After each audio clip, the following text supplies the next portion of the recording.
I wanted your thoughts on it because obviously Christian Eriksen is someone that you know very well. Suffered a cardiac arrest, 42nd minute of their group opener game against Finland.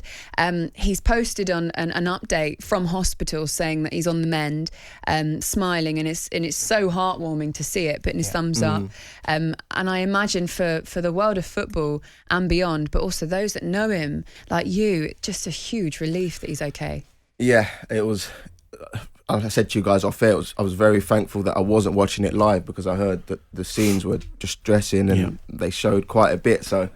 But that hour or two where you didn't know what was happening before that picture circulated of him up on the stretcher. Before that picture, that was a tough hour or so. But like I said again off air, I did a first aid course. Part of my coaching badges, literally 2 or 3 days before that incident. So I knew that if he was going to have a cardiac arrest or a heart attack, the best place for him to do it was on the football pitch. Because if you get a defibrillator, every minute you go without a defibrillator, your chance is slashed by 5 to 10%.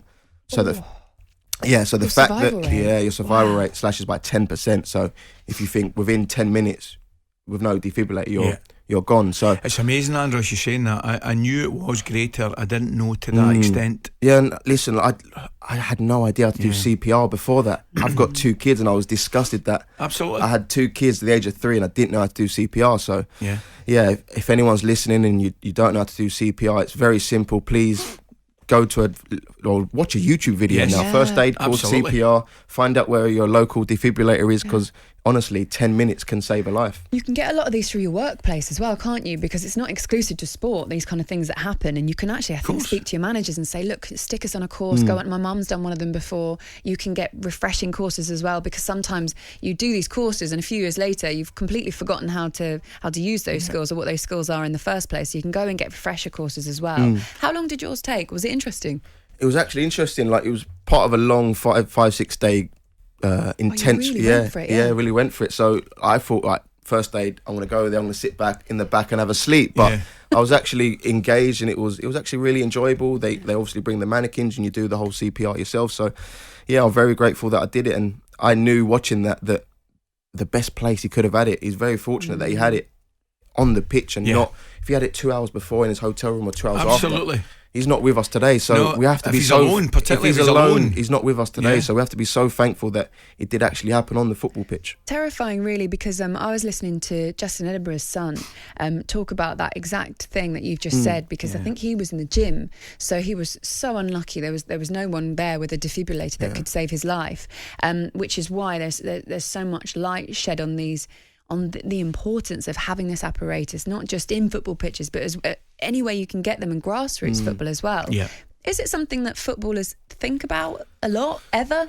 No, you don't. You never think about the worst case. We have like I think it's called an ECG test, where they literally, it's like 45 minutes, they go through everything, they test your heart.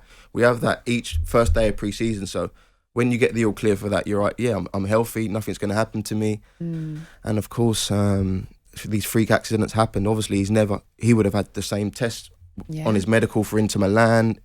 Definitely when he was at Spurs, he had it each pre-season. So he would have had nothing leading up to that incident. So it's just literally one day, just like the click of the fingers, something can happen. And see, as tragic as it is, and thankfully there's been a happier outcome. In many ways, if there's any good to come out of it, it has highlighted it, because there'll be hundreds of cases where it happens with guys and girls walking down the street. You know, without doubt, it was just because it's happened, as Andros correctly says, on the park, that we're sitting watching it. Absolutely shocking to watch. That you just hope we can all, as Andros says, education in terms of moving forward and learning a little bit of life saving. What's he like off the pitch? How positive a character is he?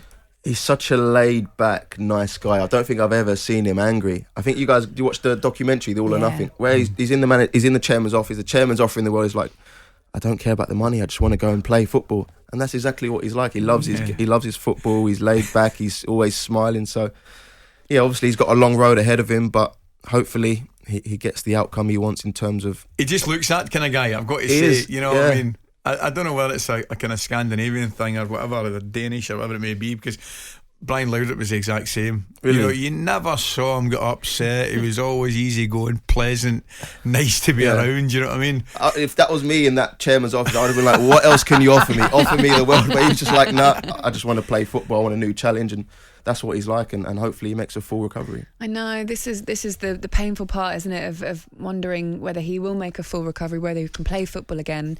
I know they can do incredible things, but I mean, it's understanding why it happened, isn't it? And we had a cardiologist on the other day that was saying could be one of 50 reasons that you still need to go and find out. He didn't know, you know, and he said it was amazing. He said effectively we know what's happened, but we don't know why it's happened or how it's happened. I think, listen, at the moment, football doesn't matter. The main thing is him making a full recovery. But you have to find out if he's ever going to return back to playing. He has to first find out why it happened. Then after that, I'm sure there's a player playing. I was trying to search it earlier. I couldn't find his name. Is it? Yeah, so he's got the defibrillator in his heart. The defib, small defib in the heart. I mean, I know actually 2 or 3 people that have got it. Really? Yeah, but not footballers. But I know Dally Blunt was on the game, I can't remember, 3-2 game against Ukraine, and was speaking about it. He actually has it fitted.